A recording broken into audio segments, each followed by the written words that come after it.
Friends, welcome back to the another vlog. एक बार फिर आप सभी का चैनल पे बहुत बहुत स्वागत है।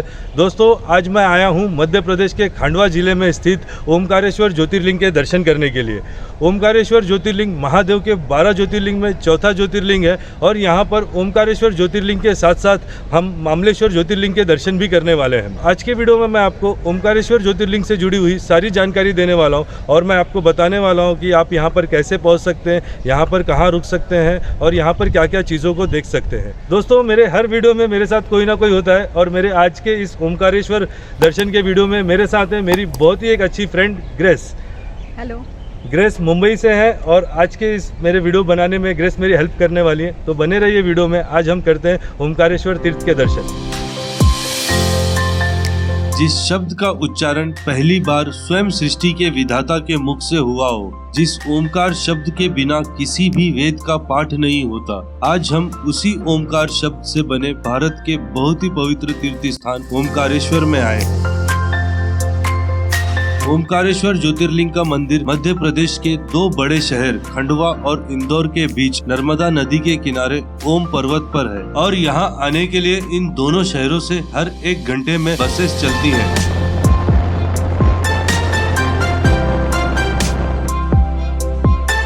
मंदिर से 12 किलोमीटर दूर ओमकारेश्वर रोड रेलवे स्टेशन है, लेकिन इस रेल रूट को अभी बंद कर दिया गया है। ये है ओमकारेश्वर का बस स्टैंड। सारी बसेस यहाँ तक आती है। इसके आगे मंदिर तक जाने के लिए ऑटो लेना पड़ता है। बस स्टैंड से मंदिर 2 किलोमीटर दूर है। गाड़ियाँ और ऑटो नर्मदा नदी के किनारे मंदिर के प्रवेश द्वार तक आती है, जहाँ पर संत गजानन महाराज के भक्त निवास बने हैं, जो ओमकारेश्वर में रुकने के लिए बहुत अच्छी जगह है।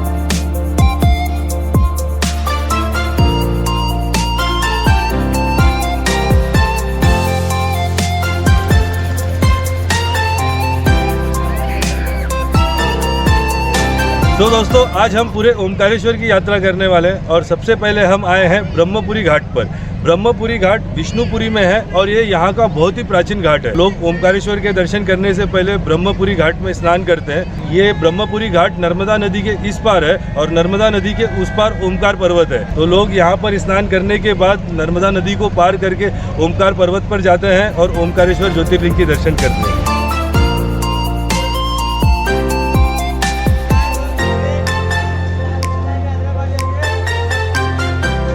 तो दोस्तों, जैसे आप ब्रह्मपुरी घाट से ऊपर आओगे तो ये सामने आपको ओमकारेश्वर और मामलेश्वर दोनों ज्योतिर्लिंग मंदिर जाने का प्रवेश द्वार दिखेगा।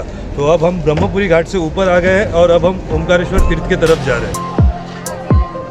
विष्णुपुरी से मंदिर तक जाने के 3 रास्ते हैं। एक पक्का पुल, दूसरा झूला पुल और तीसरा गौमुख घाट। हम गौमुख घाट आए हैं क्योंकि गौमुख घाट ही ओमकारेश्वर मंदिर जाने का सबसे पुराना मार्ग है, जहाँ नाव से नर्मदा नदी को पार करके मंदिर तक जाया जाता है। अभी हम लोग आए हैं ओमकारेश्वर के सबसे इम्पोर्टेंट घाट पर, जिसका नाम है गौमुख घाट। इसे गौमुख घाट इसलिए कहा जाता है क्योंकि यहाँ पर एक गौ के मुख से पानी की धारा बहती है और वो धारा जाकर नर्मदा नदी में मिल जाती है। ओमकारेश्वर ज्योतिर्लिंग का मंदिर गौमुख घाट के बिल्कुल सामने है और आप यहाँ से बाय बोट भी जा सकते हैं। बोट वाले यहाँ से ओमकारेश्वर मंदिर पर जाने का, नर्मदा नदी पार कराने का 20 रुपया लेते हैं और ये यहाँ का ओमकारेश्वर का बहुत इंपॉर्टेंट घाट है। और आप यहाँ से बोटिंग भी कर सकते हैं, जो आपको यहाँ से पूरे ओमकारेश्वर पर्वत का एक चक्कर लगा कर लेकर आते हैं। बोट वाले आपको पूरे ओमकारेश्वर में नर्मदा नदी का बोटिंग कराने का 100 रुपया लेते हैं और ओमकारेश्वर मंदिर नर्मदा नदी पार कराकर ओमकारेश्वर मंदिर ले जाने का 20 रुपया।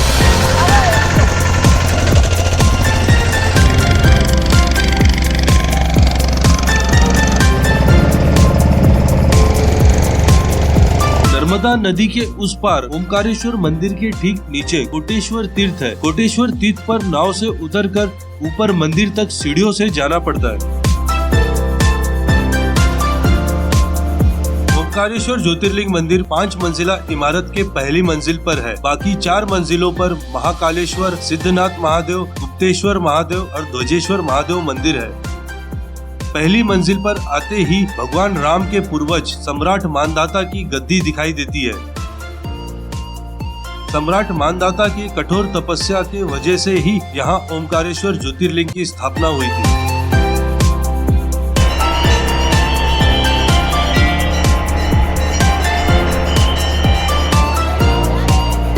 तो दोस्तों ये है ओमकारेश्वर ज्योतिर्लिंग का मंदिर, हमने दर्शन कर लिया है। यहाँ आने पर आपको वीआईपी दर्शन के काउंटर्स हैं जहाँ पर आप 300 रुपये में वीआईपी दर्शन के पासेस ले सकते हैं। यहाँ पर आपको बहुत सारे पांडा भी मिलेंगे जो आपको कहेंगे कि 250 रुपीज़ में हमको आपका अंदर मंदिर में लेके जाके अभिषेक करा देंगे, तो आप इन सब के चक्कर में पड़े नहीं। ओमकारेश्वर में दर्शन काफ़ी इजीली हो जाता है, ज़्यादा से ज़्यादा हाफ आवर लगेगा आपको, आधा घंटा लगेगा और आपका बहुत अच्छे तरीके से दर्शन होगा।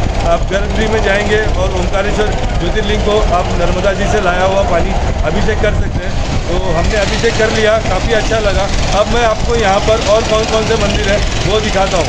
ये शिप के जो यहाँ पर जो बोट चलती है उसके मोटर्स के साउंड बहुत ज़्यादा है।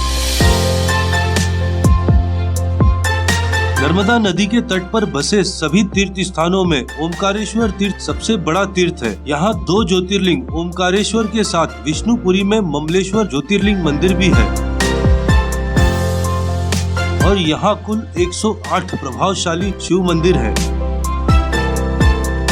यहाँ 33 कोटि देवी देवता अपने परिवार के साथ वास करते हैं, इसलिए यहाँ ओमकार पर्वत की परिक्रमा की जाती है।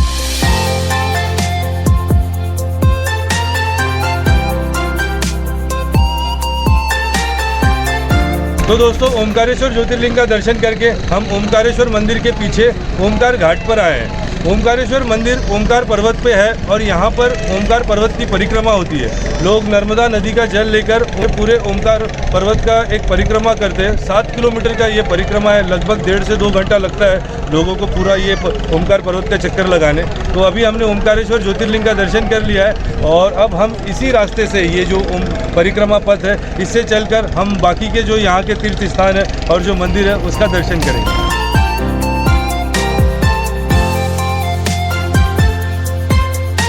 ओमकारेश्वर परिक्रमा मार्ग 7 किलोमीटर लंबा है और इस परिक्रमा मार्ग पर कई सारे मंदिर और आश्रम हैं, जिसमें से केदारेश्वर, ऋणमुक्तेश्वर, गौरी सोमनाथ, आशापुरी देवी, गायत्री देवी जैसे अनेक मंदिर हैं।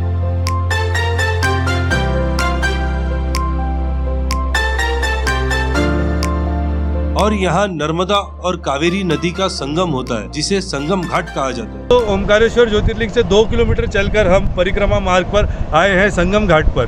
संगम घाट ओमकारेश्वर का एक बहुत ही पवित्र स्थान है, क्योंकि यहाँ पर कावेरी और नर्मदा 2 नदी का संगम होता है। यहाँ से कावेरी नदी आती है, नर्मदा नदी वहाँ से, और दोनों इस संगम घाट पर मिलती हैं और लोग यहाँ पर स्नान करते हैं। यहाँ से पानी लेकर अपने घरों पर जाते हैं और ये ओमकारेश्वर का काफ़ी इम्पोर्टेंट प्लेस है। तो आप भी कभी आए तो संगम घाट पर आप आकर स्नान कर सकते हैं।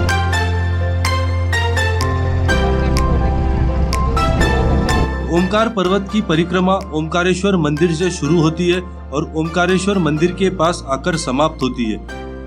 पूरी परिक्रमा करने के बाद ममलेश्वर ज्योतिर्लिंग का दर्शन किया जाता है। ममलेश्वर ज्योतिर्लिंग के दर्शन के बाद ओमकारेश्वर की यात्रा पूरी होती है।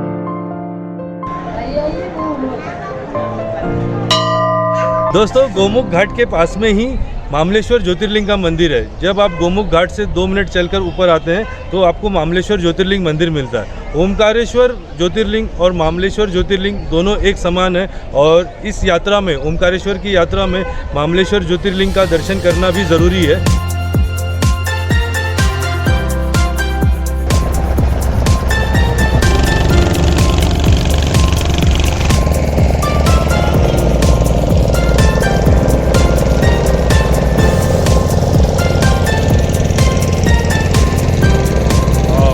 तो दोस्तों यही है ओमकारेश्वर तीर्थ और आज यहाँ पर वेदर बहुत हॉट है और टेम्परेचर ऑलमोस्ट 42 है और इस टेम्परेचर में भी मैंने कोशिश किया आप लोगों को अच्छी तरीके से ओमकारेश्वर मामलेश्वर ज्योतिर्लिंग के दर्शन कराऊं।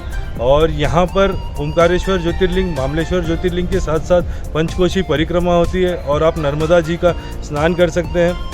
तो यही है ओमकारेश्वर में। आई होप आप लोगों ने वीडियो को एंजॉय किया होगा और मैंने आप लोगों को ओमकारेश्वर ज्योतिर्लिंग यात्रा की ज़्यादा से ज़्यादा इन्फॉर्मेशन देने की कोशिश की। तो आज का वीडियो मैं यहीं एंड कर रहा हूँ और फिर हम आपको मिलेंगे दोबारा किसी और दूसरे जगह पर बहुत जल्दी। तब तक के लिए बाय, टेक केयर, गुड।